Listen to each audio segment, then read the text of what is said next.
La stratégie, c'est la guerre. Comment ça peut être? Et, et- et le but de la stratégie, c'est de gagner la guerre. C'est de gagner la guerre. Et le but d'un stratège, c'est de gagner le game. Absolument. Absolument. Et si vous voyez, la stratégie part de la guerre. De la guerre. Ça vient des militaires. Donc, c'est là de gagner la guerre à la réalité. Donc, quand on veut faire de la stratégie, on veut gagner. Et quand on est sur un marché, on est en guerre. On est en guerre. Et je me rappelle, j'aime donner l'anecdote généralement. On était à un workshop sur la stratégie. Et quand j'ai pris la parole, je pense que c'était à Dubaï, je pense. Et quand je prends la parole, je commence à dire que le but de la stratégie, c'est de renvoyer les concurrents du marché. Non, c'est de les enterrer. C'est de, c'est de les presser, les pousser à bout jusqu'à ce qu'ils disent, je n'en peux plus, et embaucher leurs collaborateurs. Quand j'ai dit ça, il y avait un PDG dans la salle qui m'a dit, ah, coach, ça c'est un peu fort, hein, ça devient inhumain. Et je l'ai taquiné comme ça en disant, oh non, non, non, la stratégie n'est pas faite pour les enfants, c'est fait pour les adultes. Et c'est ça même l'essence. C'est-à-dire que c'est pas fait pour les plaisanter. Pas fait pour les plaisanter. Donc, quand on est sur un marché, on est en guerre. Et quand on ne sait pas qu'on est en guerre, ça veut dire qu'on est déjà en train de quitter le marché. Parce que nos concurrents vont tout faire pour nous évacuer. Donc, qu'on soit entrepreneur ou qu'on soit entre une grosse boîte déjà constituée, l'objectif pour nous, c'est d'avoir le monopole. J'aime dire, c'est vrai qu'on a fait des MBA en marketing et autres qui nous blaguent pour nous dire concrètement que voilà, c'est-à-dire que la concurrence est bonne, plus il y a de la concurrence sur un marché, plus c'est bon. Oui, c'est vrai, c'est vrai. Ça, mais à la réalité, tout le monde va avoir le monopole des marchés. Plus il y a le monopole, plus tu gagnes de l'argent. C'est-à-dire que le business, c'est pas de l'humanisme. Le business, c'est pas du caritatif.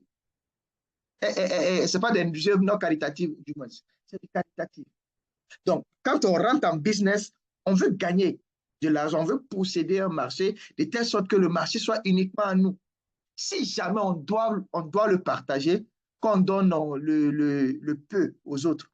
Du moins, si jamais c'est les autres qui doivent nous donner le peu, on n'est pas bon. Donc, c'est pourquoi on doit devenir le game changer. On doit être celui qui vient apporter ce plus au marché qu'il n'a pas, de telle sorte que, ça veut dire qu'il donne tellement au marché que les clients sont obligés de n'acheter que chez lui, pour lui, qu'avec lui, de telle sorte à isoler les autres et qu'il quitte le marché. C'est plutôt ça l'objectif du game changer. Donc, rien que pour ça, on a écrit 2 livres sur la stratégie qui vont être dans notre box bientôt. Je crois, les livres sont déjà finis. On a déjà commencé les premières impressions. Donc, il y a le game de la stratégie rendu simple que j'ai écrit avec le coach Herman Capo, où vraiment on dissèque concrètement c'est quoi la stratégie et comment devenir un stratège pour damer le pion sur son marché, pour devenir le leader du marché et renvoyer les autres sur le marché. On a traité ça de fond en comble parce que tout ce que vous devez faire pour affiner votre profondeur stratégique, votre agilité stratégique, avoir plusieurs coups d'avance sur vos concurrents et disrupter vos marchés. On a tout mis dans ce livre. Mais bon, généralement, on ne vend pas le livre seul. Il est vendu dans une box. Donc, c'est un paquet de 5 livres et on aura un événement bientôt sur, sur 12 pays où, voilà, et c'est les Next CEO Day où, par exemple, voilà, et quand vous achetez, par exemple, le ticket d'entrée à l'événement qui va être une journée dans votre pays, par exemple, ça va être environ, le, le, le, le ticket va être environ à 197 000. Quand vous l'achetez, vous avez droit immédiatement à la box. Donc, dans la box, vous avez nos, nos 5 livres, donc notamment le game de la stratégie rendu simple. Donc, quand j'ai dit ça, rentrons rapidement dans le vif du sujet. L'un des éléments fondamentaux quand on est, quand on veut faire de la stratégie,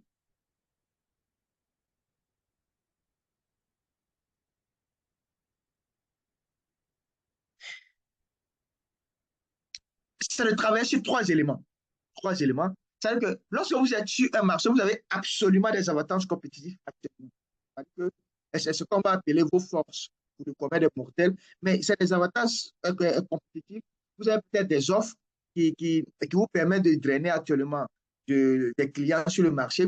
Vous avez peut-être des pratiques en termes en termes de services, de disponibilité, d'attractivité qui font que vous avez peut-être plus ou moins une unicité que tout le monde n'a pas sur le marché. Mais on appelle ça un avantage compétitif. Vous devez protéger ça. Comme j'aime le dire, la meilleure attaque, c'est la défense, comme la meilleure défense, c'est l'attaque. Donc, vous devez faire de telle sorte que vous soyez en train de vous protéger. Parce que quand vous voulez aller attaquer le marché et devenir le game changer, dites-vous qu'il y a quelqu'un aussi derrière qui veut vous attaquer. Donc, attaquez vos flancs. Attaquez vos flancs. Donc, la première chose, c'est de protéger ses flancs. Donc, on appelle ça les recours. Protéger ses flancs. Ou, ou, ou, ou on appelle ça vos avantages compétitifs. Vous devez les protéger. Mettre, mettre en place des scénarios pour les protéger. De telle sorte que, en vous posant la question de savoir si jamais je suis en train de créer de l'exclusivité sur le marché, je suis en train de créer de l'inclusivité, je suis en train de créer des offres pour faire de la disruption sur le marché. OK. Maintenant, en le faisant, quels sont actuellement mes avantages compétitifs que j'ai, que la concurrence peut attaquer? Quels sont mes flancs que la concurrence peut attaquer? Ça peut être peut-être ma qualité de service qui est actuellement très bon. Donc, si c'est le cas, je dois protéger ça en améliorant, optimisant. Donc, donc, en travaillant sur la protection des flancs et en travaillant sur les recours, on est plus ou moins en mode en train de se protéger. Et quand tu fais ça, deuxièmement, il faut avoir des mises et des paris. Les mises et les paris sont simples. OK, c'est sur quoi on va miser ou parier pour damer le pion. On va miser ou parier pour damer le pion sur le marché. Ça peut être des nouvelles niches, ça peut être des offres, ça peut être en créant de l'exclusivité sur un marché qui est plus ou moins est négligé, etc. Donc, ça va être nos mises. Et ensuite, on va penser au next step. Quelle serait l'étape après la mise? Et vous verrez qu'à chaque fois, nos mises vont devenir prochainement nos flancs, donc nos avantages compétitifs à protéger. Et nos next steps deviennent nos mises. Mais quand on est dans le game et qu'on veut gagner le marché, il faut absolument qu'on s'assoie pour dessiner et structurer, designer comment on va faire pour battre les autres. C'est une question de gagner. Donc, un, je me protège déjà. Donc, je protège déjà ce que j'ai comme force. Je renforce déjà mes faiblesses déjà. Ensuite, je vais parier ou avoir des mises sur lesquelles je vais travailler pour faire de la différenciation sur le marché. Et plus après ces mises-là, maintenant, je vais décider de faire une grosse part de distribution. Donc, par exemple, les avantages compétitifs vous permettent de gagner l'argent actuel. Il faut les protéger. Ensuite, les mises vous permettent de gagner l'argent futur. Et le next step vous permet de gagner de l'argent dont personne n'imagine. Donc, ça va être de la disruption cette fois-ci. Et donc, vous allez voir que quand vous faites, par exemple, le chronogramme de votre attaque, vous allez voir que le next step doit prendre peut-être au maximum 10% dedans.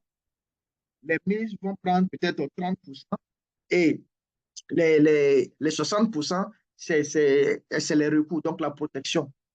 Donc, et quand vous structurez comme ça votre stratégie, vous avez de la chance de dominer le marché et être plus percutant. Est-ce que jusque-là, il y a des questions? Je, je veux qu'on aille un peu rapidement. Est-ce qu'il y a des questions jusque-là? On va rentrer dedans après. Il y a des questions jusque-là, s'il vous plaît?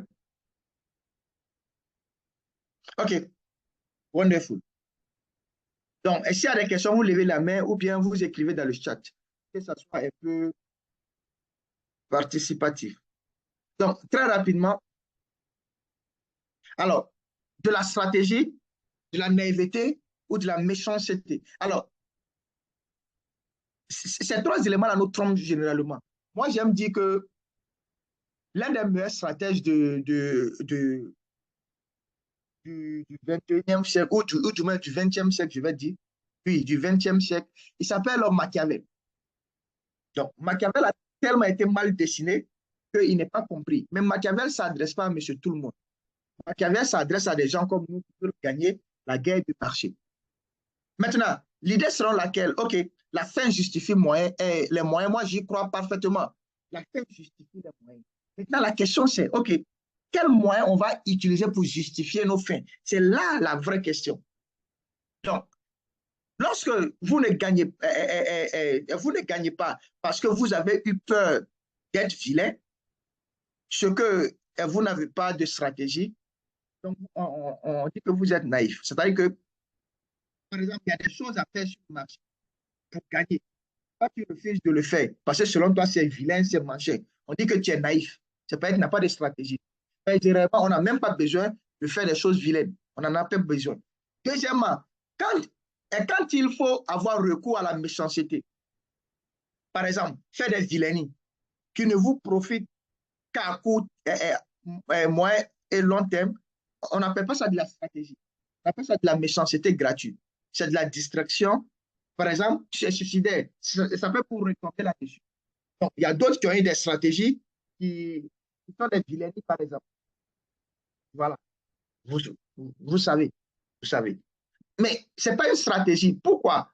Parce que ça peut te servir aujourd'hui, mais c'est pas, comme ce n'est pas structuré et structurel, dans le futur, tu ne gagnes pas. La stratégie, c'est quand lorsque vous arrivez à gagner sans chercher à faire du mal aux autres, et, et les autres peuvent, ne peuvent pas vous reprocher concrètement quelque chose que vous les avez fait de méchant ou de vilain. On appelle ça faire de la stratégie. Donc, en la réalité, la fin justifie les moyens.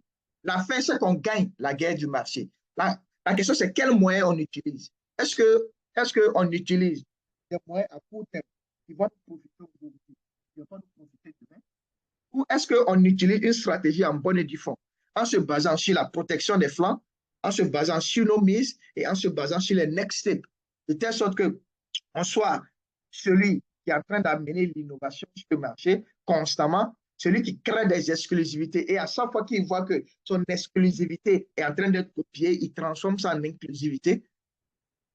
Est-ce que c'est celui qui arrive à créer des offres qui mange tous les autres offres? Est-ce que c'est celui qui arrive à faciliter la vie aux clients, à toucher les pay points, genre comme Wave l'a fait par exemple, ou comme d'autres le font constamment? Est-ce qu'on veut se positionner comme ça, ou bien est-ce qu'on veut se positionner en ayant une stratégie à court terme qui peut nous faire gagner de l'argent? Non, non, mais demain va nous faire perdre de l'argent. Donc, c'est plutôt ça. Quelqu'un dit défi de son. Est-ce que tout le monde m'entend? S'il vous plaît, est-ce que tout le monde m'entend?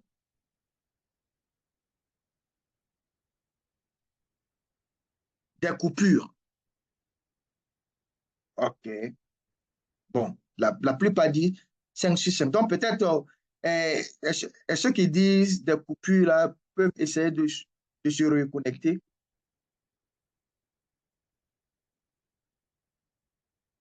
Donc, c'est plutôt ça. Donc, oui, la fin justifie les moyens, mais quels moyens on utilise pour atteindre cette fin?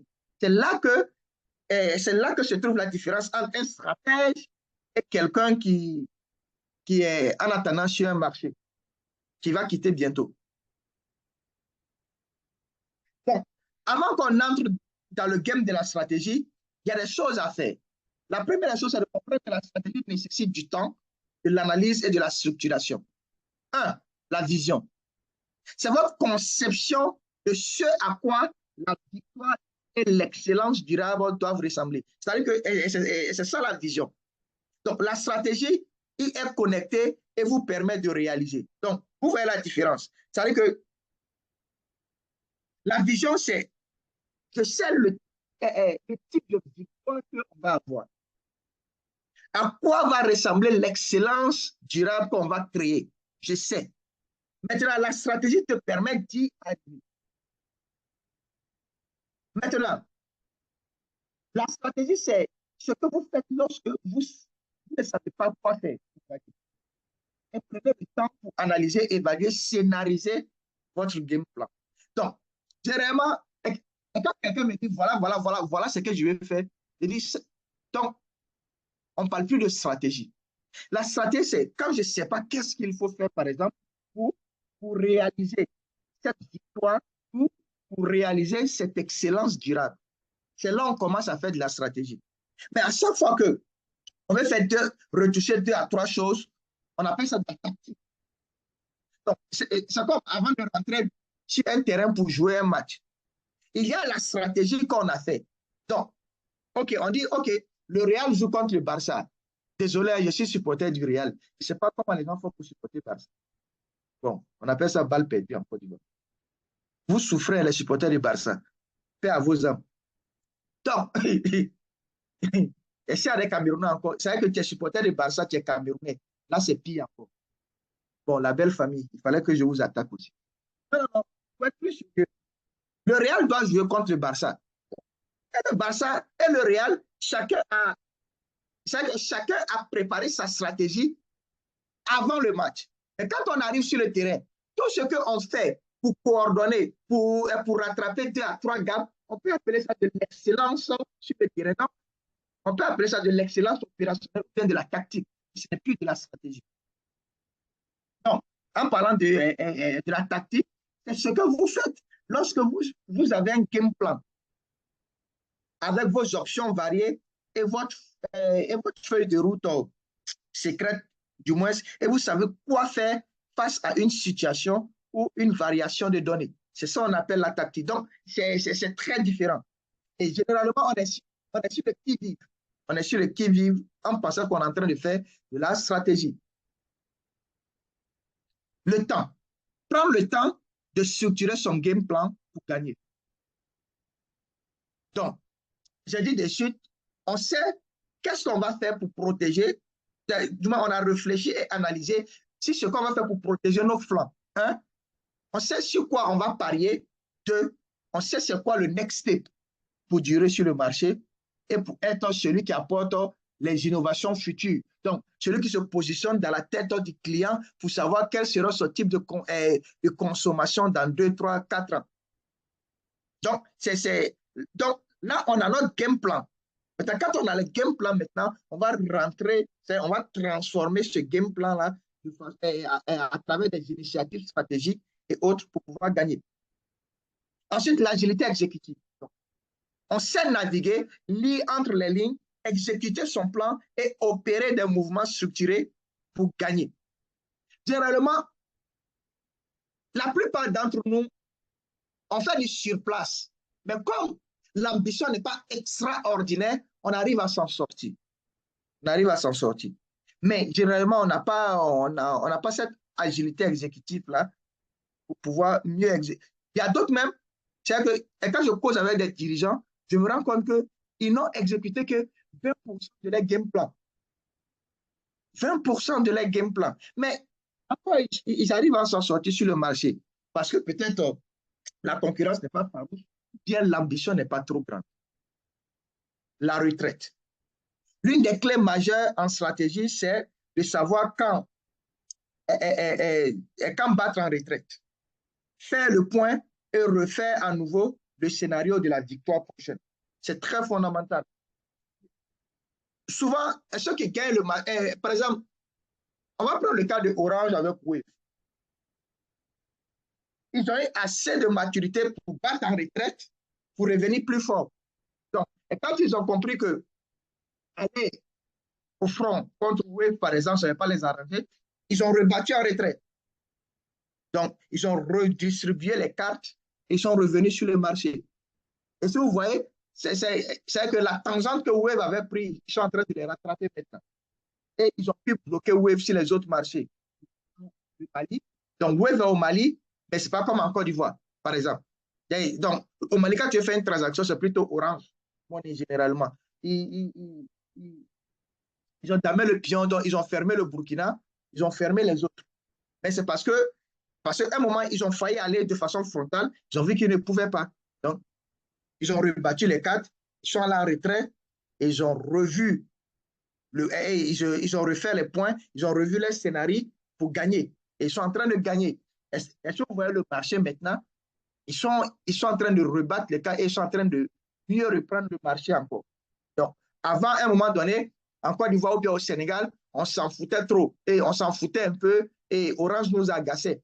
Et, si vous voyez, depuis un bon moment, on est en train de revenir et on est en train de revenir du moins dans nos habitudes de Orange, que ce soit au Sénégal ou comme, ou comme en Côte d'Ivoire. Donc, les cartes sont en train d'être rebattues. Donc, le stratège, c'est prendre du temps pour, un, travailler sur le game plan.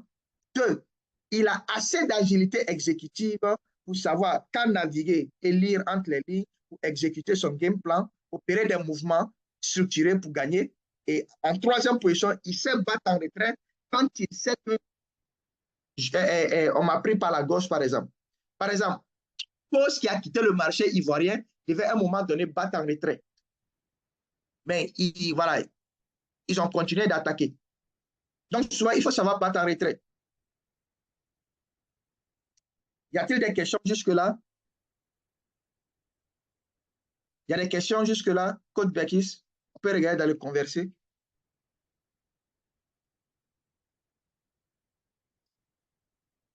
Est-ce qu'il y a des questions? Ok, pour l'instant, on n'a pas de questions dans le chat, mais on va se la poser la question, s'il vous plaît. S'il y a des questions, oui, mettez-les dans le chat, s'il vous plaît. Ou si vous souhaitez directement prendre la parole, vous pouvez lever la main, s'il vous plaît. S'il vous plaît, s'il vous plaît, afin qu'on puisse avancer assez rapidement. S'il y a des questions, mettez-les dans le chat. Si vous souhaitez prendre la parole, levez la main directement et vous pourrez prendre la parole, s'il vous plaît. Allez-y, Taïro. Si vous avez une question, vous pouvez la mettre dans le chat ou lever la main. Taïro, si vous avez votre question. S'il n'y a pas de question, signalez qu'il n'y a pas de question avec un pouce, s'il vous plaît, ou un 5 sur 5, afin qu'on puisse voilà, rapidement avancer au cas où il n'y aurait pas de questions, s'il vous plaît. Ok, donc, en attendant la question de Taïrou, Code Bekis, je vais continuer en même temps. C'est quoi le Absolument. jeu de la stratégie et comment on le gagne? Donc, très rapidement, il y a 5 éléments. Le premier élément, c'est la pertinence. La stratégie est un jeu de pertinence. Donc, que chacun se pose la question, est-ce que vous faites la bonne chose pour gagner? Vous êtes sur un marché, vous voyez que la concurrence a envoyé des innovations. Vous dites que ça ne va pas prendre. Et ça a pris. Donc, est-ce que vous êtes en train de faire la bonne chose pour gagner? Vous avez une offre dont les clients se plaignent. Vous n'étouffez pas, vous n'améliorez pas. Est-ce que vous êtes en train de faire la bonne chose pour gagner? Est-ce que vous n'êtes pas pertinent sur le marché? Le jeu de la stratégie, c'est la différenciation. Donc, est-ce que vous faites vraiment beaucoup de choses différemment? Est-ce que votre qualité de service a une différence que toutes les autres qualités de service de votre domaine sur le marché? Est-ce que vos offres ont des spécificités que les autres offres du marché n'ont pas?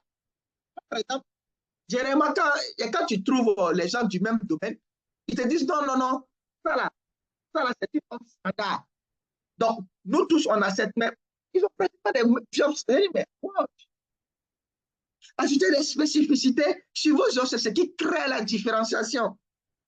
Et c'est plusieurs différenciations qui vont créer ce qu'on appelle une offre toile d'araignée. Donc, j'adore appeler ça l'offre toile d'araignée. Donc, vous voyez la toile d'araignée, c'est plusieurs toiles qui se sont tissées, et pour finir, tu ne sais pas d'où vient la toile. Et on peut pas on peut pas te voler cette idée ou bien on peut pas te copier. Du moins, celui qui veut te copier doit se réveiller très, très, très tôt. Mais qu'est-ce qui fait ça? C'est la conséquence de plusieurs innovations qui ont créé de la différenciation. Donc, est-ce que vous avez de la différenciation dans votre disponibilité vis-à-vis de vos clients, dans votre capacité à mettre à l'aise les parties prenantes? Est-ce que vous avez beaucoup de différenciation dedans? Donc, est-ce que les clients peuvent, c'est-à-dire que est-ce que vos clients dans vos différents domaines, s'ils prennent n'importe quelle offre, ils disent, ah, X est meilleur, Y est meilleur, X est meilleur, Y est meilleur, vraiment X est meilleur sur ça. Et souvent, on adore dire, je ne sais pas, mais il y a quelque chose qui fait que j'ai du mal à quitter iPhone. Les gens qui utilisent iPhone disent ça. C'est la différenciation qui fait ça.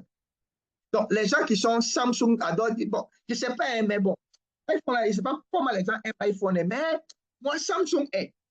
Donc, vous devez savoir créer cette différenciation-là et qui font que vous devenez unique sur vos marchés. Sinon, vous allez quitter. Donc, la stratégie, c'est un jeu à gagner.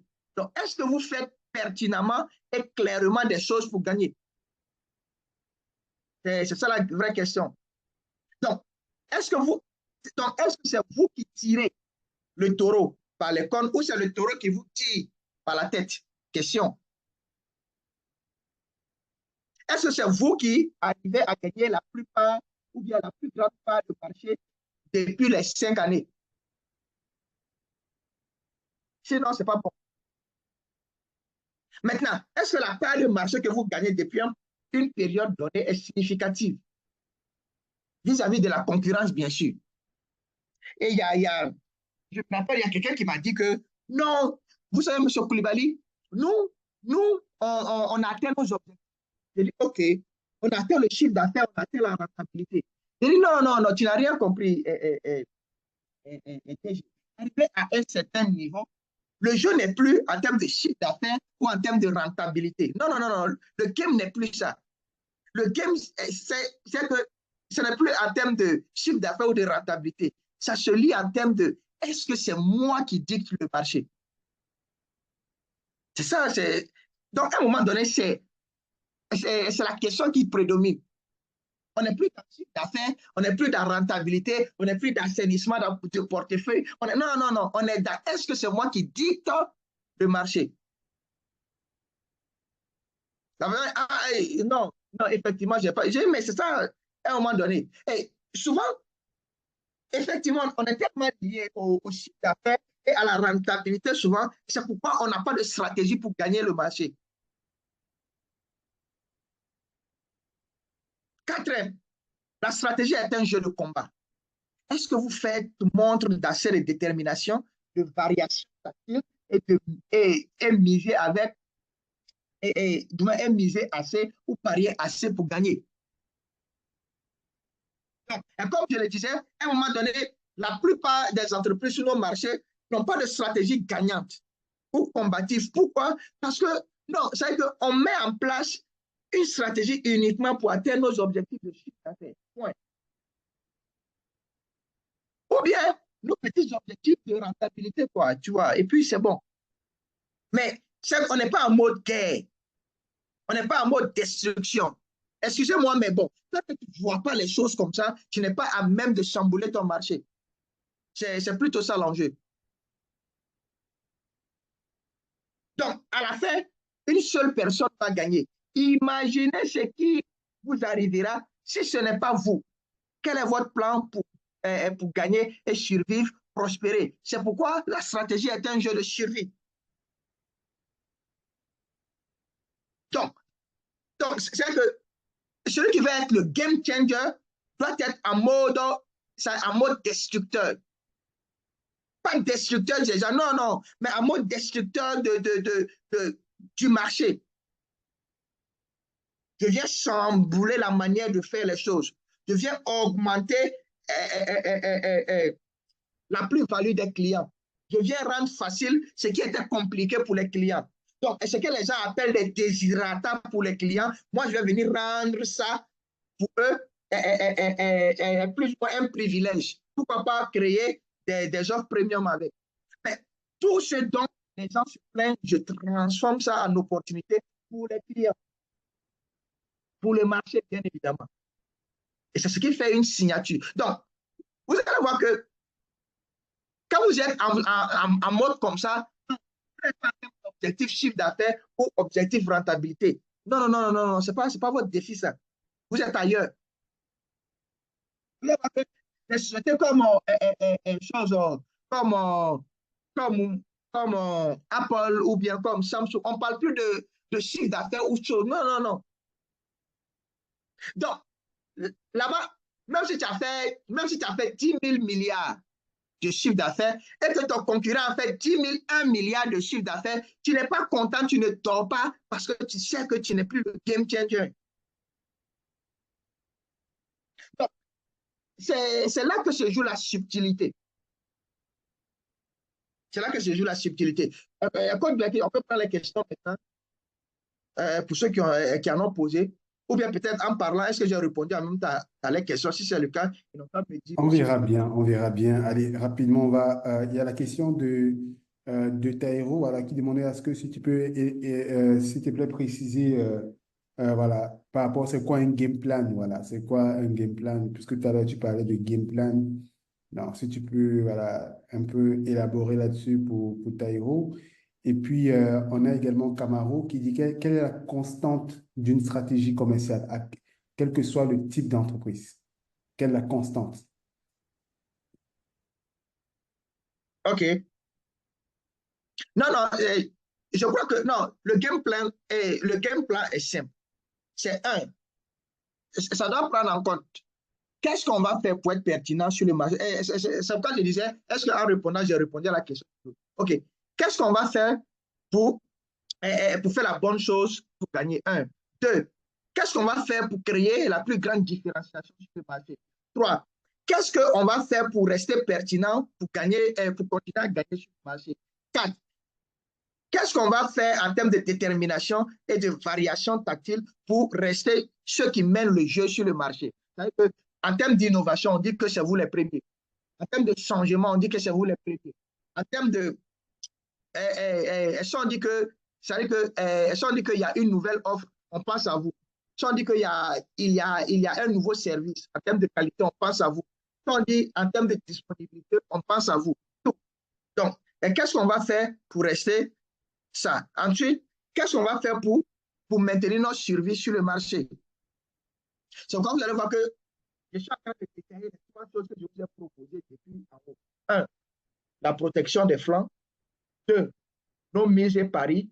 Trois, le next step. Donc c'est que ces trois-là ces trois-là forment ton game plan. C'est bon?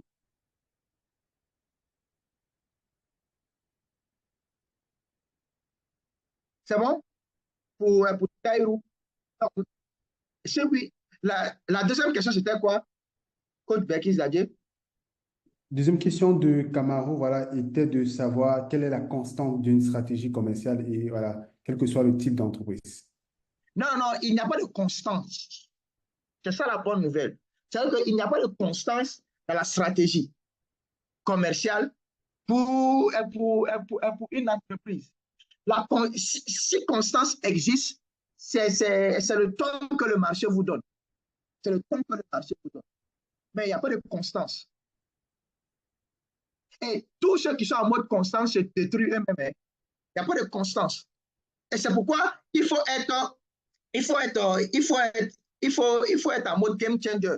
C'est pourquoi on parle de game changer. C'est-à-dire que tu changes le jeu, tu changes les règles du marché constamment en anticipant sur les vœux du marché, sur les besoins des consommateurs dans 10 ans peut-être, et les ramener à cette année pour créer ce qu'on appelle de la disruption ou de l'innovation. Tu vois, c'est-à-dire qu'en travaillant sur les déshydratants, créer quelque chose qui va changer le marché, mais on n'est pas statique, il n'y a pas de constance dedans. Il n'y a pas de constance dedans. On est en mode... c'est que le marché n'a jamais été compliqué que de nos jours. Il fut un moment, c'est-à-dire qu'au XXe siècle, par exemple, on pouvait contrôler certaines choses. Aujourd'hui, on ne contrôle rien. C'est que ce qui était une réalité aujourd'hui, c'est déjà dépassé à la fin de la journée par quelqu'un d'autre a changé les choses. Vous savez pourquoi? Parce que, parce que la data a pris, bon, pour ceux qui sont pas anglophones, la data ou bien les données ont pris une ampleur extraordinaire. Et plus on a de données, plus on peut faire des choses magiques avec la nouvelle technologie l'IA et autres. Donc, du coup, ce qui était vrai aujourd'hui a déjà dépassé demain. Et tout ce que tu n'as pas cru hier que c'est possible, c'est déjà possible aujourd'hui. C'est pourquoi il n'y a plus de constance. La constance n'existe pas. C'est ta capacité à être la chose, le prédateur et non la proie. C'est tout. Donc, on est dans un marché aujourd'hui où chacun doit se battre pour être le prédateur. Et le prédateur, c'est celui qui est à l'affût des informations d'innovation, des informations de disruption, des informations de qualité de service, des informations de possession des données.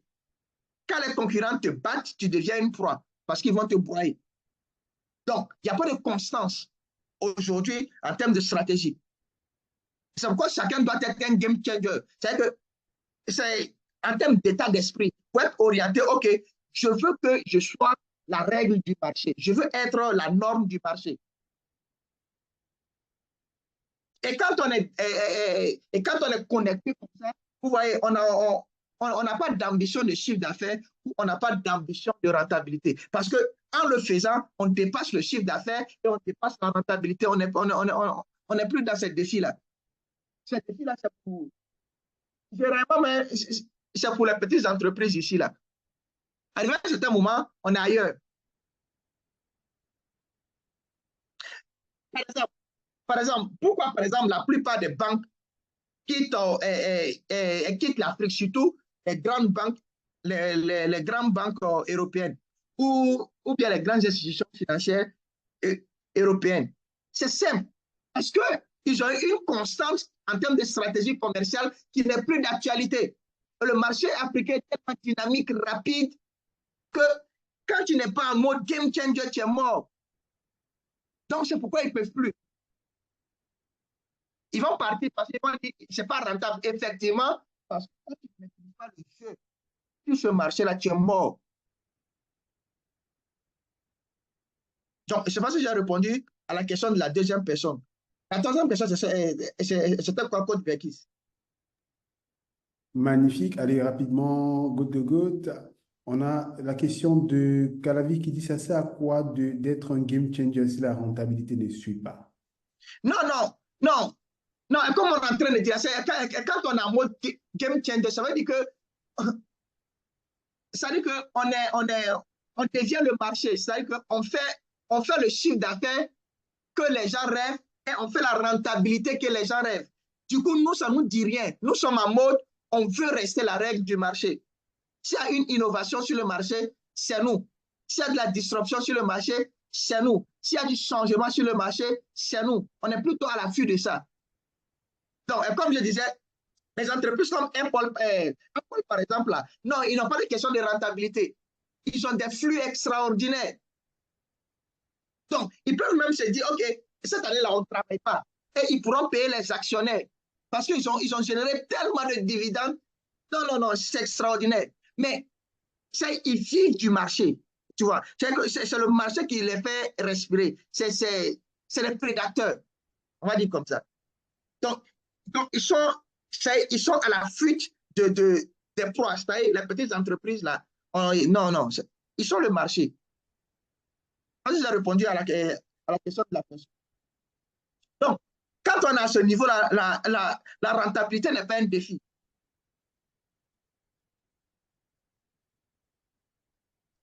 Magnifique. Allez, good, good. Allez, good, Bon, on prend une good. dernière question et puis je continue un peu avec qui. OK. OK. OK. Ou bien je me donne le Rapidement. temps de continuer. Peut-être que je vais répondre à d'autres questions entre-temps. Et puis après, Exactement. on va prendre d'autres questions. Magnifique. Vas-y, je t'en prie.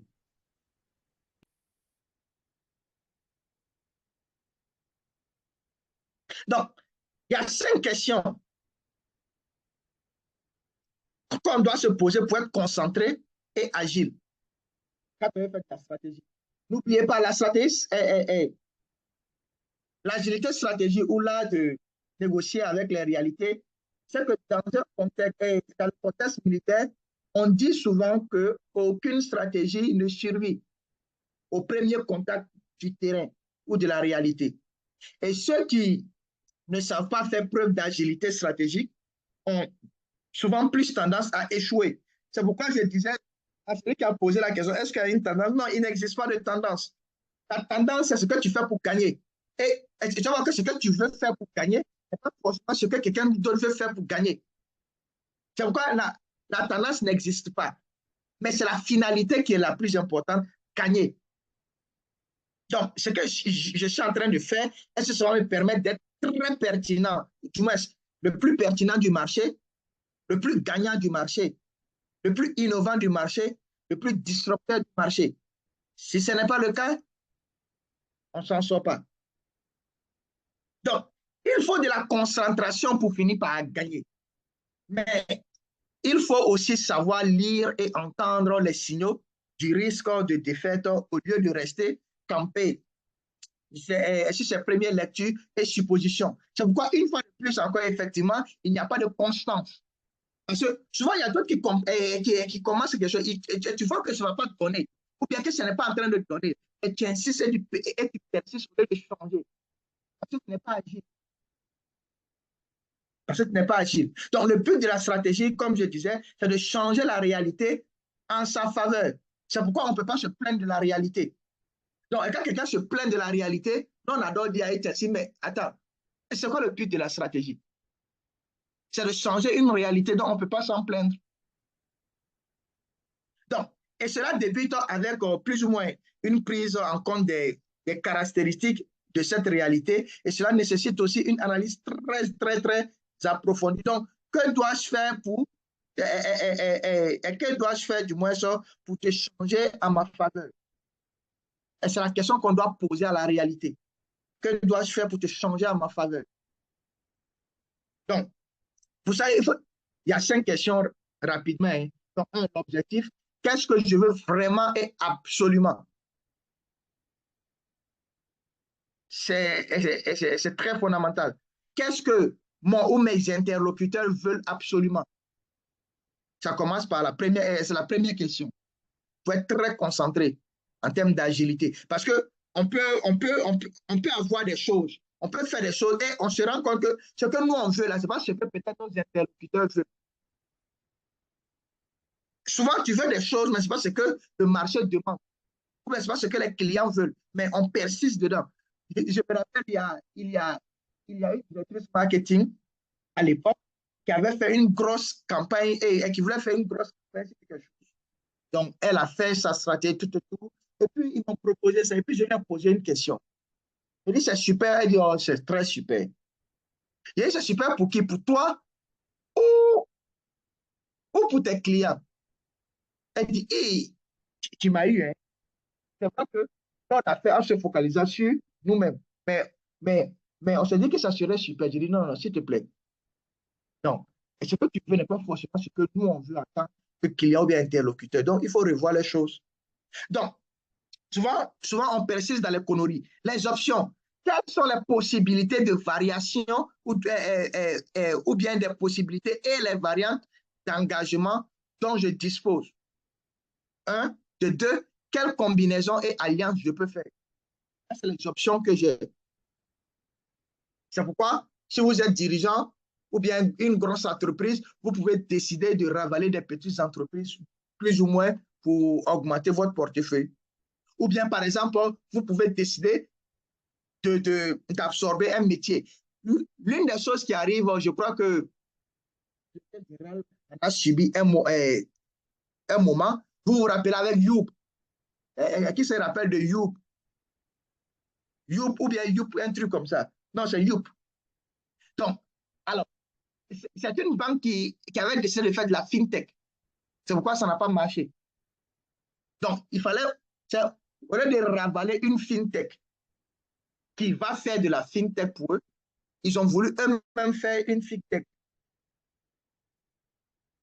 Donc, c'est pourquoi Youp ou bien Youp n'a pas marché.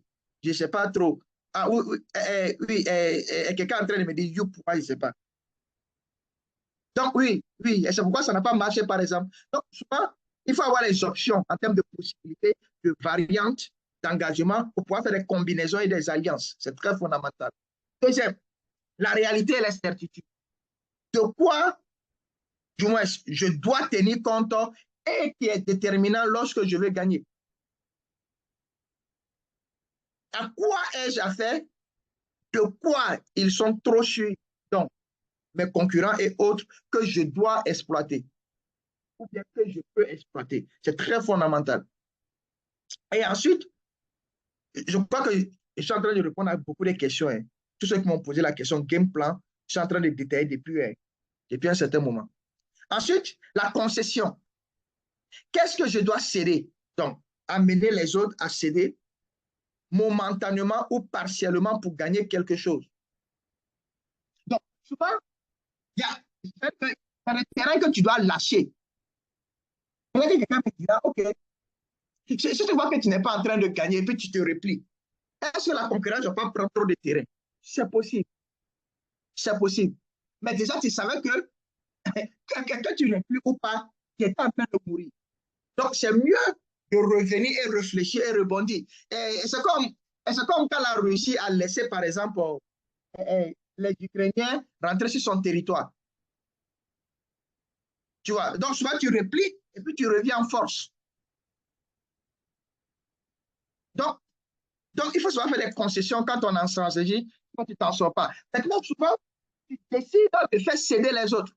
Par exemple, tu vas sur un terrain où le concurrent est fort et tu le bouscules là-bas. Ou bien souvent, tu sais que c'est un terrain que toi, tu ne vas pas gagner, mais tu empêches le concurrent de gagner.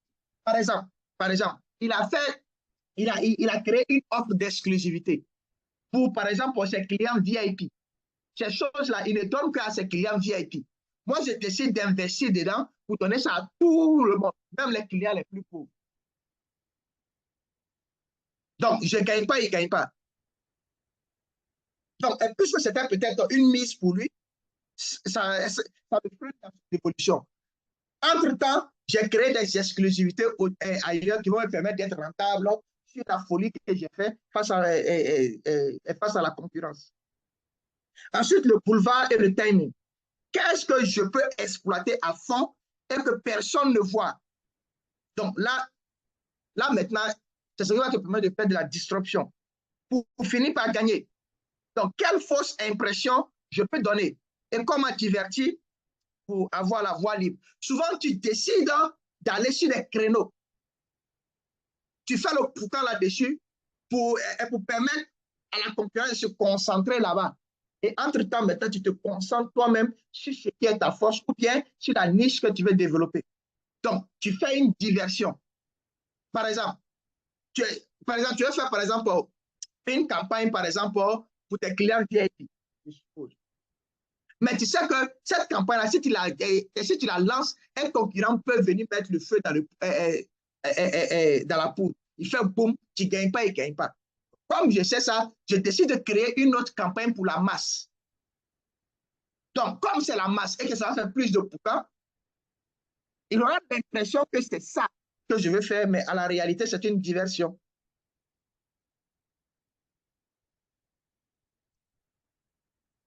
Donc, code Béatrice a dit, je peux continuer ou prendre des questions encore?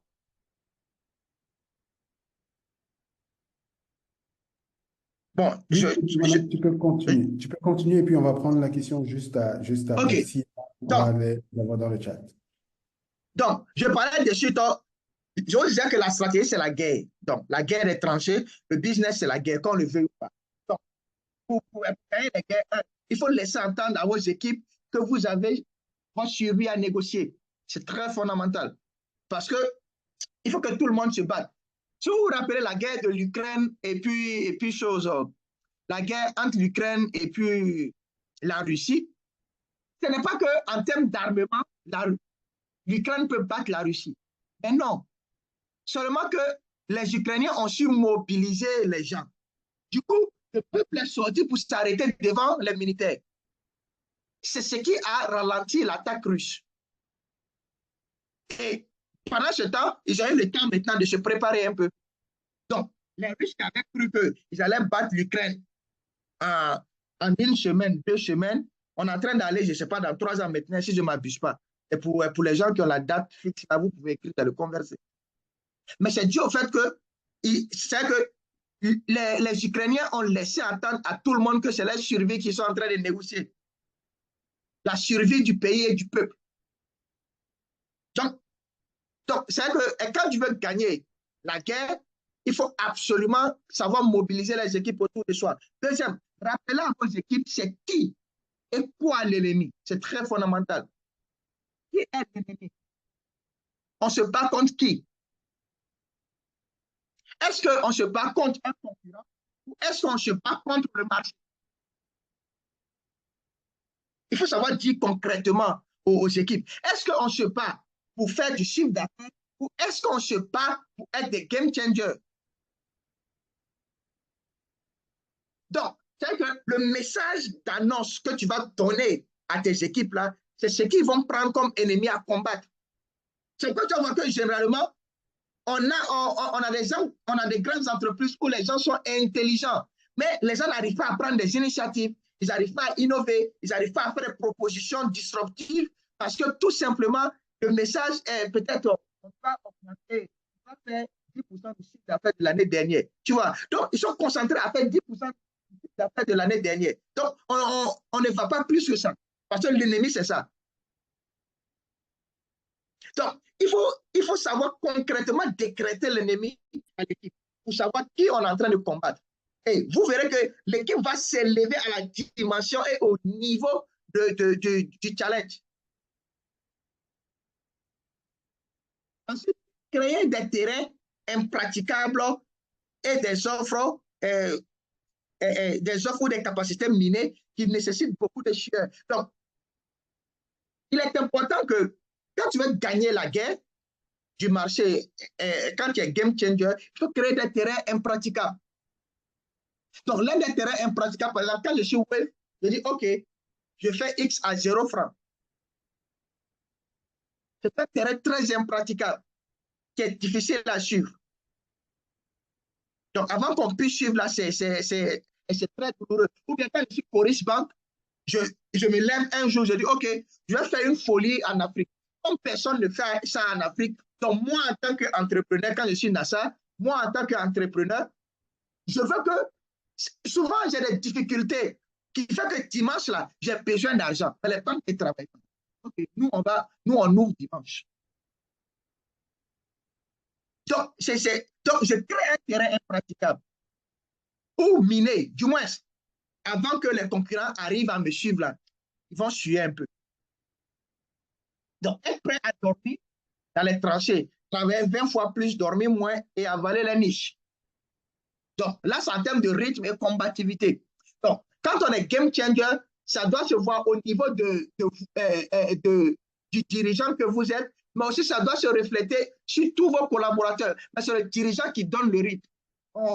Il y a tendance que le poisson pourrit par la tête. Donc, le rythme que tu as, c'est ce qui te permet de faire de la disruption.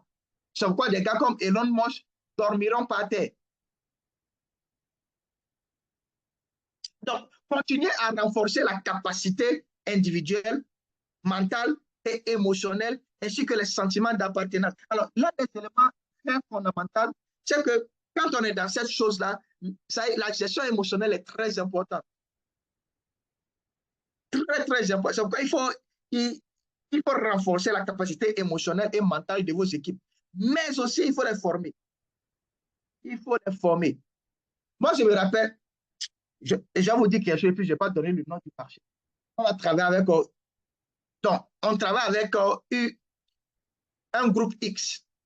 Donc, on travaille avec la plupart des entreprises, donc les filiales de groupe X.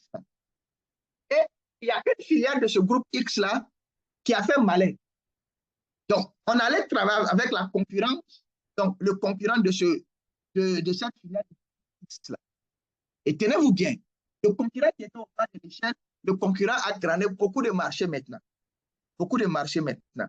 Mais le défi, c'est quoi? C'est la capacité individuelle, surtout le codir de l'entreprise concurrente là qu'on a accompagnée. Le codir avait une mentalité de dévoreur.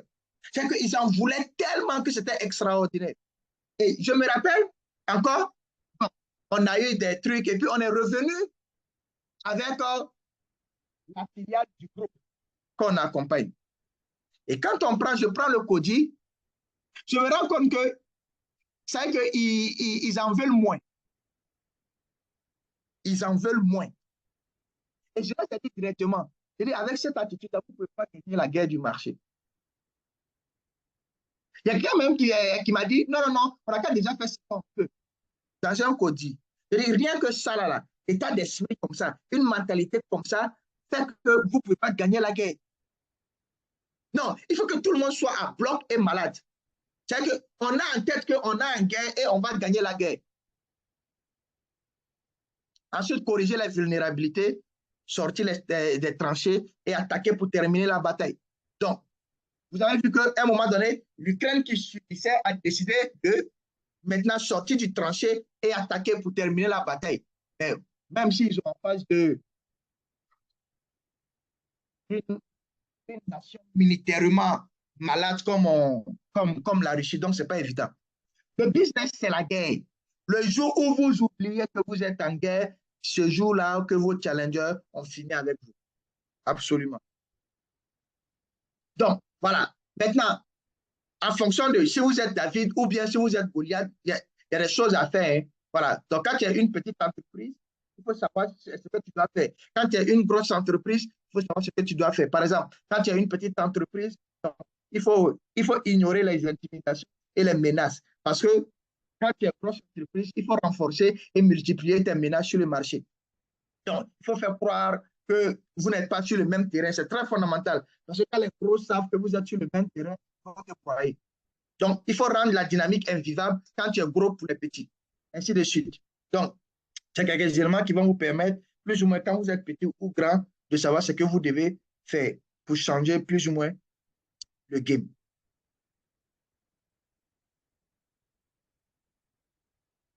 Donc, il y a la gestion du momentum et la dynamique de la croissance sur le marché. Donc, il faut vous rappeler quelque chose de très fondamental et je vais vous partager ça de suite. C'est que si personne ne domine les niches où vous avez de la valeur, vous allez croître. Donc, c'est pourquoi vous devez faire le maximum possible pour, un, créer de l'exclusivité.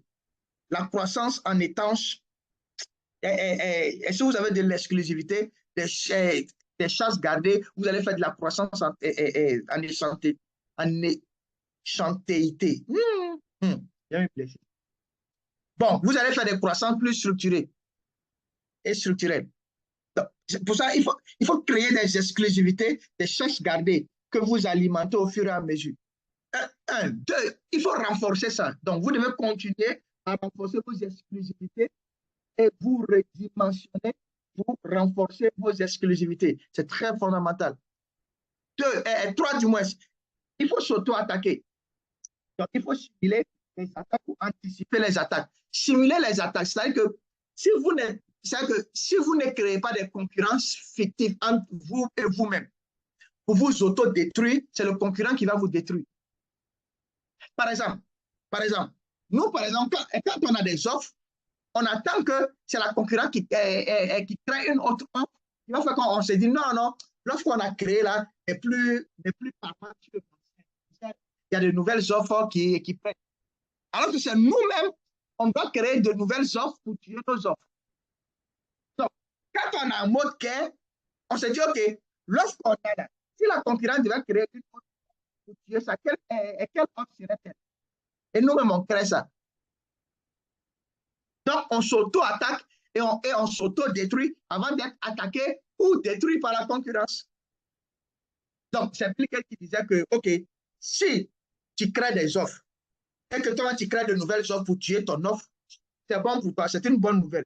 Mais si c'est la concurrence qui fait, tu es mort. Donc, s'auto-détruire soi-même. Deux, la surveillance, surveiller les pas et les ajustements et tout ce qui pourrait changer votre croissance, c'est très fondamental. C'est pourquoi il faut être à la fuite quand on est game changer, pour se poser la question de savoir comment je fais pour me tuer moi-même avant qu'on me tue. Maintenant, qu'est-ce qu'ils sont en train de faire pour me tuer avant qu'ils te tuent? Qu'est-ce qu'ils sont en train de faire pour t'attaquer avant qu'ils t'attaquent? Maintenant, la contre-attaque. Si vous ne réussissez pas à contre-attaquer efficacement, votre croissance va fondre. Donc, souvent, il existe des attaques. C'est-à-dire que la concurrence décide de te déstabiliser. Il faut lui montrer que tu es quelqu'un, comme on dit en Côte d'Ivoire. C'est-à-dire que j'ai donné cette anecdote-là que j'ai même mis dans un livre là. C'est-à-dire que souvent, il faut mordre le serpent pour lui montrer que c'est pas parce que c'est lui seul qui s'est piqué, hein, ou bien mordre, hein, on le laisse seulement.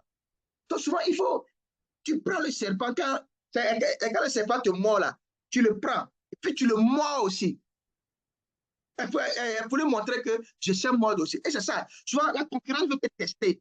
Il faut faire sortir les armements. Comme on dit, les armes lourdes. Pour montrer, hey, fais attention. Hein.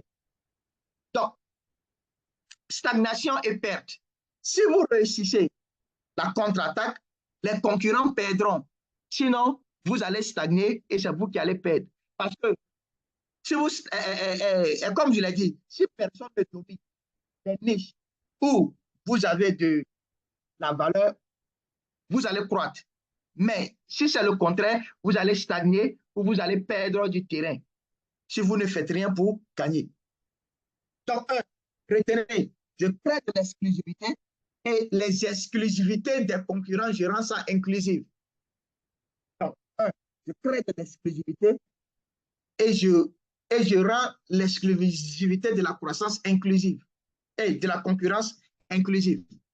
C'est ce qui peut me permettre de m'en sortir.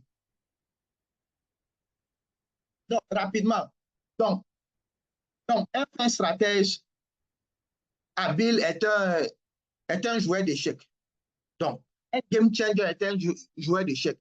Il sait faire 6 choses que tout le monde ne sait pas faire. Il sait scénariser.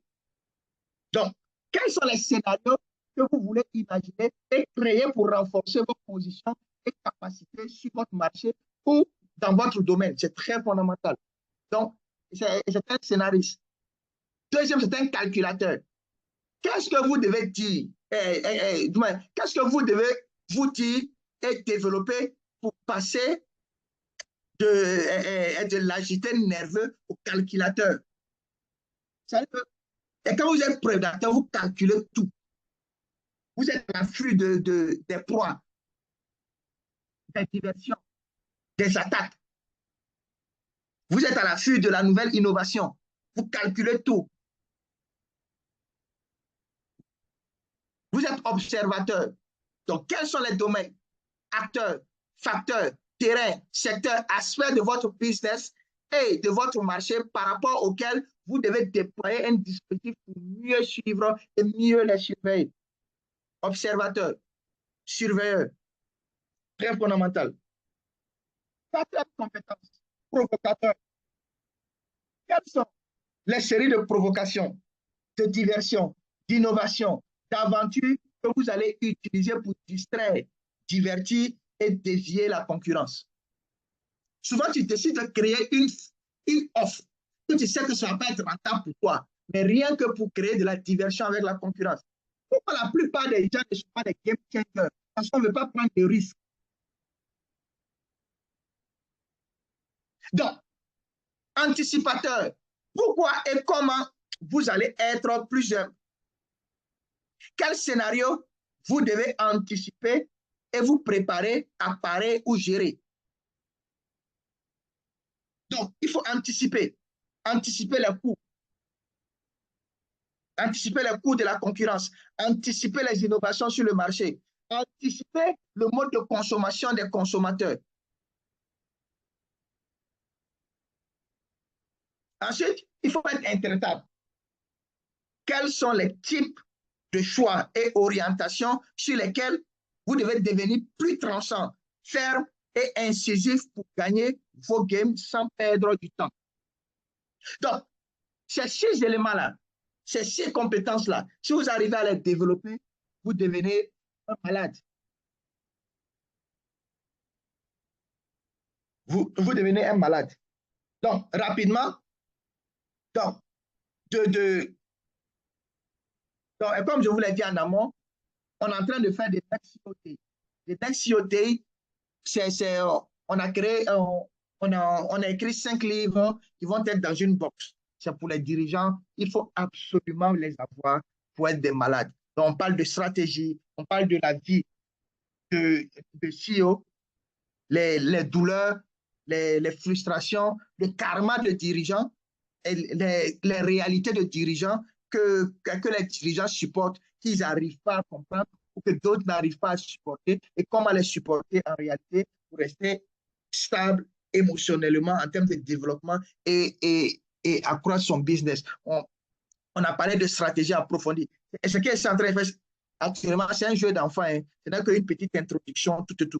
Mais dans les livres, on allait en profondeur de façon très incisive et de façon très détaillée. Donc, vous pourrez les avoir aussi. Donc, on a traité 5 sujets majeurs qui touchent la vie de dirigeants que vous devez absolument lire. Et comme je l'ai dit, on le fait à travers Next CEO Day. Donc, c'est des masterclass d'une journée où on va inspirer, outiller la nouvelle génération de dirigeants, donc DG, DGA et membres de CODI capables de transformer les entreprises africaines et les mettre sur les rails de la percée nationale, régionale et mondiale. Ne vous inquiétez pas, les livres qu'on a écrits là sont des livres de malades qui sont peut-être préfacés. Donc, il y a un livre qui est préfacé par le président Diago, Jean Kakou Diago. Il y a un livre qui est préfacé par le président Jean-Luc Kona. Il y a un livre qui est préfacé notamment le game de la stratégie par Nasser, qui est le PDG de Coris Bank. Il y a un livre qui est préfacé par Mustafa, qui est le DG de Robank, donc la première banque du Congo, qui est Kinshasa, qui est une banque très grande. Donc, voilà, comme ça. Donc, vraiment, c'est des livres à absolument lire. Donc, on va tourner à Abidjan, Dakar, Conakry, Libreville, Bamako, Lomé, Cotonou, Douala, Brazzaville, Ouagadougou, Niamey et Kinshasa. Donc, on va être là. Prenez rendez-vous et permettez à vos membres de CODI, si vous êtes DG, permettez à vos membres de CODI d'y participer. Ce n'est pas cher, ce n'est que 200 000 francs. Ils auront droit à la boxe et autres pour participer. Et puis, voilà, et pour ceux qui sont membres du CODI, en parler à votre direction pour qu'on puisse offrir ça à votre CODI, vraiment à votre CODI. À défaut, prenez vous-même votre ticket pour pouvoir y participer. Je vous invite et je vous conseille absolument d'y participer. Donc, quand j'ai dit ça, rapidement, on va voir 2 à 3 choses et puis on va arrêter là.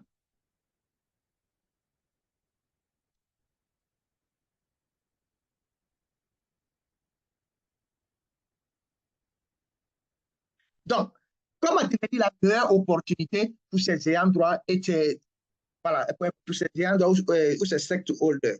C'est très fondamental. Donc, il est facile d'avoir des opportunités que lorsque vous êtes une opportunité pour les gens qui ont une opportunité pour vous. C'est que quand tu veux transformer le marché, tu transformes ça avec tous tes ayants droit. Donc, les clients, tes collaborateurs, les actionnaires, les fournisseurs et les partenaires. C'est que les meilleurs fournisseurs du marché doivent dire je veux travailler avec toi. Les meilleures banques doivent vouloir travailler avec toi. Et si tu es une banque, les plus grandes institutions doivent vouloir travailler uniquement avec toi. Les meilleurs entrepreneurs doivent dire si je veux travailler avec lui. Donc, il faut être une opportunité pour pouvoir avoir des opportunités. Mais les opportunités sont là. Ça ne suffit pas. Généralement, on n'est pas des opportunités simplement pour pouvoir emmagasiner cette opportunité. Donc, le business durable est toujours un win-win game, du gagnant-gagnant. Donc, si vous trouvez un moyen de faire gagner vos employés, vos clients, vos fournisseurs et autres, ils vont vous faire gagner, vous allez gagner. Donc, la cible. Qui voulez-vous faire gagner pour gagner? Comment comptez-vous les faire gagner pour gagner? C'est très fondamental cette question. Et qu'on ne se pose pas généralement. 3. Et 2, les valeurs. Quelles valeurs voulez-vous leur proposer? Ou la différence? Quelle différence majeure voulez-vous leur leur apporter pour qu'ils soient intéressés ou intéressants pour eux, pour te faire gagner aussi à la suite. Donc, je disais, la valeur désirée. Donc, quelle est la valeur que je veux et que je souhaite pour le marché? De la contribution critique qui peut nous aider à générer ces valeurs désirées-là sans qui nous ne pouvons rien durablement. Troisième, qu'est-ce que nous devons délivrer comme valeur pour avoir la valeur désirée? C'est très fondamental. Souvent, tu vois, par exemple, on n'a pas certains financements alors qu'on en a besoin pour changer le game, tout simplement parce que c'est que, voilà, on n'est pas intéressant pour certains investisseurs, par exemple. Par exemple, il y a certains investisseurs qui veulent rentrer uniquement dans ton capital parce qu'ils veulent défendre la cause du genre, donc égalité entre hommes et femmes, par exemple. Qu'il y ait le même nombre de femmes et d'hommes dans ton codis, qu'il y ait le même nombre de femmes en termes de chef de service, en termes de chef de département, de directeur et autres, tu vois. Donc, comme il n'y a pas ça, rien que pour ça, là, eux, ils ne vont pas t'aider à gagner. Alors que tu as besoin souvent d'argent pour faire du développement. Par exemple, c'est un exemple. Ou d'autres, c'est les LGBTQ. On ferme la parenthèse. Donc, souvent, il faut trouver le focus stratégique et pour savoir qu'est-ce que nous devons générer comme valeur critique pour nos ayants droit, pour qu'ils puissent nous aider à générer la valeur critique que nous, on recherche. Donc, les ayants droit salariés, partenaires, clients, actionnaires, régulateurs et communautés. Rapidement, c'est le deuxième ici, la stratégie qui est dans la box, c'est la planification stratégique rendue simple. Donc, on a utilisé les méthodes simples de construction et de plans stratégiques faciles à mettre en œuvre pour vous. Donc, vous allez vous régaler, quoi. Pour ceux qui sont des stratèges fins. Pour ceux qui veulent s'initier aussi, vous allez vous régaler. Parce que, voilà, c'est des joyaux. Donc, rapidement, pour donner le game changer, il faut trouver le one thing pour délivrer la valeur et la différence sur votre marché. Et le one thing là, votre one thing doit avoir la meilleure attractivité, la meilleure évidence, la meilleure transformation et la meilleure composition. Donc, vous devez répondre à la question de savoir est-ce que l'annonce de mon one thing va attirer de la mobilisation pour plusieurs ayants droit? Ou encore, est-ce que mon one thing prend en compte les éléments critiques qui vont permettre de se différencier et annoncer le business model? Est-ce que mon one thing est aussi évident? C'est-à-dire que tout le monde peut voir qu'elle va permettre vraiment de changer les choses et apporter de la valeur sur le marché et pour eux. La transformation. Est-ce que mon one thing va permettre de transformer les habitudes et accélérer la création de valeur pour moi et pour mes ayants droit? Donc, c'est ça le one thing que vous devez trouver, de telle sorte que les gens se disent, OK, on veut t'accompagner. Donc, que les clients disent, on veut t'accompagner parce qu'on veut acheter ton offre. On veut acheter l'offre que tu n'as pas créée, que tu vas créer. On veut rester chez toi.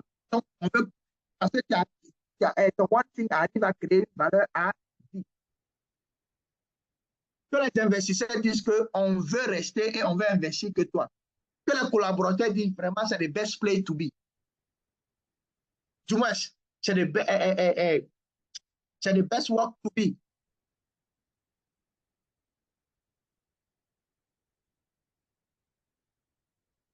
Donc,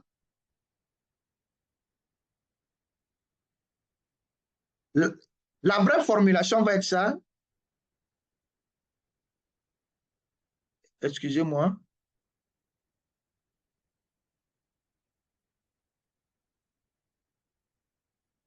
Donc, pourquoi on a des défis de formulation de stratégie? Parce que lorsqu'il est question de définir une stratégie d'entreprise, la plupart des gens se retrouvent à proposer des pistes d'amélioration, de capacité à atteindre les objectifs où a réussi le business as usual.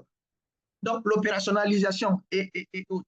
C'est très fondamental. C'est pourquoi on a l'impression qu'on est en train de peut-être créer de l'excellence opérationnelle en pensant qu'on est en train de faire de la stratégie. Peut-être que ça va venir améliorer une piste ou quelque chose, mais ce n'est pas de la stratégie. Donc, dans la pratique, lorsque vous n'avez pas de concurrence sur le marché, vous n'aurez pas besoin de faire de la stratégie en tant que tel. Parce que le but de la stratégie, c'est de gagner.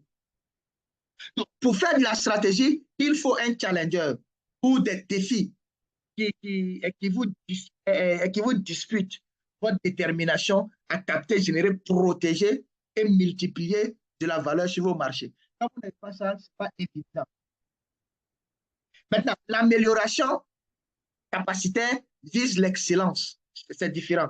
Pour délivrer de la valeur requise. Donc, on appelle ça l'excellence opérationnelle ou l'optimisation opérationnelle. La stratégie plutôt vise la différenciation. Donc, la stratégie n'est pas de l'amélioration, mais ça vise la différenciation.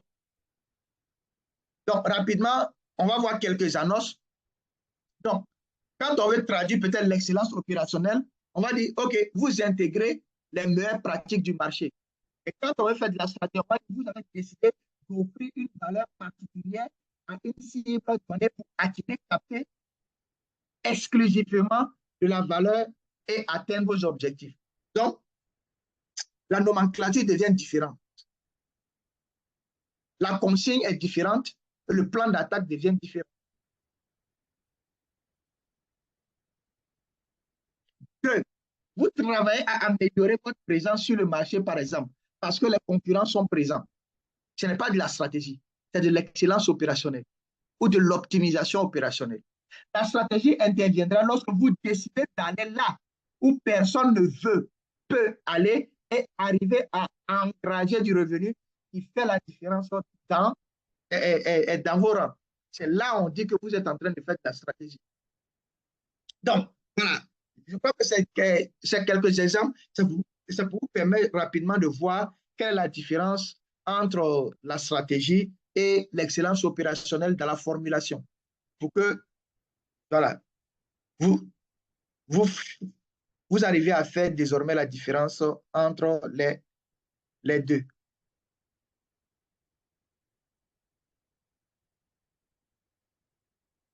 Donc, rapidement, pour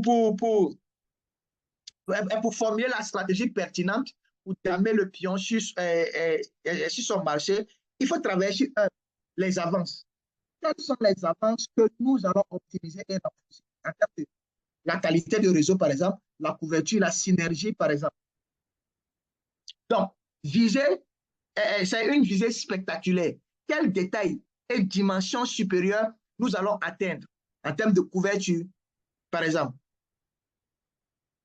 Les leviers de puissance. Comment allons-nous devenir vraiment plus forts et puissants et sur quel levier créneau domaine nous allons nous appuyer? Les cibles ethniques à dominer. Quels sont nos paris? Donc, du moins, nos cibles de paris et cibles clés que nous allons apporter, du moins, de la différenciation. Nos valeurs ajoutées. Quelles seront les contributions clés et valeurs ajoutées déterminantes de nos options sur la performance globale? Option reliquat. Y a-t-il rien d'autre qui puisse être fait et qui rapporte mieux ou plus? Sommes-nous exhaustifs et précis?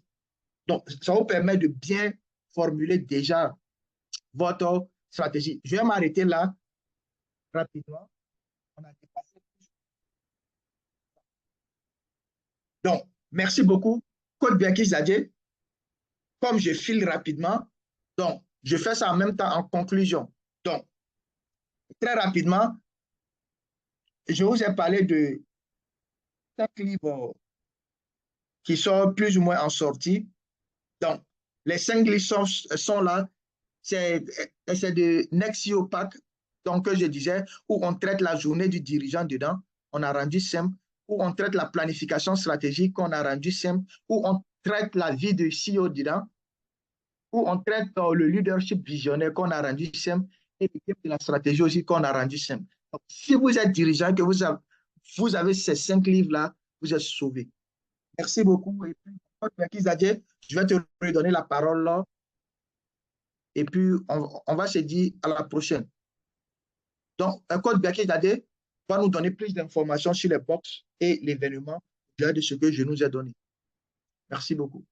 Absolument. Merci infiniment, coach Zoumana, et merci également à tous et à toutes. Nous sommes très intéressés pour avoir également votre retour, voilà, par rapport à la classe digitale que vous avez pensé de cette session de ce soir. C'est une classe assez riche et assez dense, hein. C'est pour ça qu'elle est assez lourde, hein, en poids. C'est pour ça qu'on recommande absolument, donc, si, voilà, que lorsque, voilà, le pack, voilà, de Nexi au pack, voilà, sera disponible, que vous puissiez absolument prendre votre part. C'est ce dont on a vu ce soir sera encore plus simple pour vous lorsque vous aurez ces outils-là à disposition. Donc, on a le privilège, on a l'opportunité unique, voilà, de pouvoir rendre ces outils disponibles lors des événements assez uniques et spéciaux que nous avons dénommés de NextCOD qui arrive très, très vite dans nos différentes villes. Donc, dans nos différentes villes, et dans nos différentes villes, donc, que ce soit à Abidjan, que ce soit à Douala, voilà, que ce soit à Cotonou, que ce soit à Conakry. Donc, on a des dates qui arrivent dans nos différentes villes. Donc, je vais partager les dates avec vous, de telle sorte que, voilà, vous puissiez bien sûr déjà les noter et on aura encore, bien sûr, plus d'informations. On ouvrira le bal, voilà,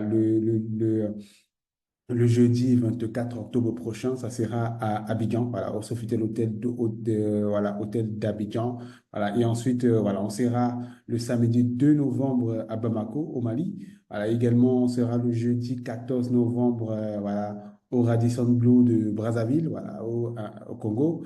Et puis également, le 31 octobre, on sera à Conakry, voilà, au nouveau hôtel de Conakry. Et puis, le 9 novembre, ça sera autour de Cotonou, voilà, au Sofitel Cotonou. Et ensuite, le 26 octobre, ça sera à Dakar, voilà, à Dakar au Sénégal. Et le 12 novembre, ça sera à Douala, au Best Western Hotel de Douala. Et puis, le 16 novembre, ça sera à Kinshasa, voilà, Kinshasa. Et puis, le 5 novembre, ça sera à Libreville, voilà, au Radisson Blu de Libreville. Et le 7 novembre, ce sera à Lomé, au Togo, 7 novembre, Lomé, au Togo. Et le 20 novembre à Niamey, voilà, Niamey au Niger. Et puis le 22 novembre, ce sera à Bravia, qu'est-ce que j'avais dit? Ce sera à Ouagadougou, voilà, au Burkina, à Bravia, hôtel de Ouagadougou. Allez, vous aurez, ne vous en faites pas, vous aurez voilà, beaucoup plus d'informations, beaucoup plus voilà, de détails concernant ces différents événements. Mais on aura, voilà, on a des top dirigeants, voilà, qui seront avec nous pour ces rendez-vous. Et la bonne nouvelle, c'est que lorsque vous prenez votre passe pour le rendez-vous, voilà, vous êtes rassuré de rentrer avec le coffret. Le coffret qui contient, voilà, ces 5 magnifiques ressources livres, voilà, dont nous mettons à disposition de façon gratuitement. Juste le fait de prendre le pass, voilà, ça vous garantit d'avoir le coffret. Donc, comme vous êtes en tout, la première date, c'est le 24 octobre prochain à Abidjan. Donc, on aura le plaisir de la partager avec vous. Vous aurez certainement, voilà, beaucoup plus d'informations à venir. Donc, on aura voilà, plusieurs dirigeants qui seront avec nous, voilà, pour ces événements-là.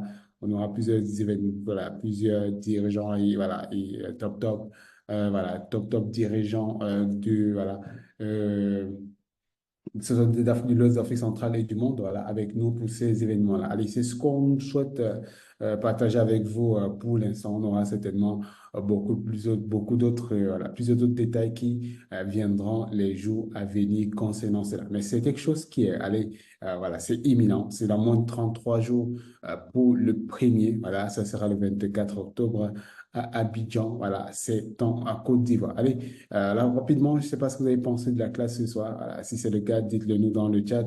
J'espère également que j'ai profité de l'occasion pour répondre à la question de Soumoro qui disait s'il aimerait savoir si les 197 000 voilà, contiennent les coûts des best-sellers. Oui, donc, comme je dis, le Nexio Pack est offert. Donc, voilà, c'est un jeu de formation.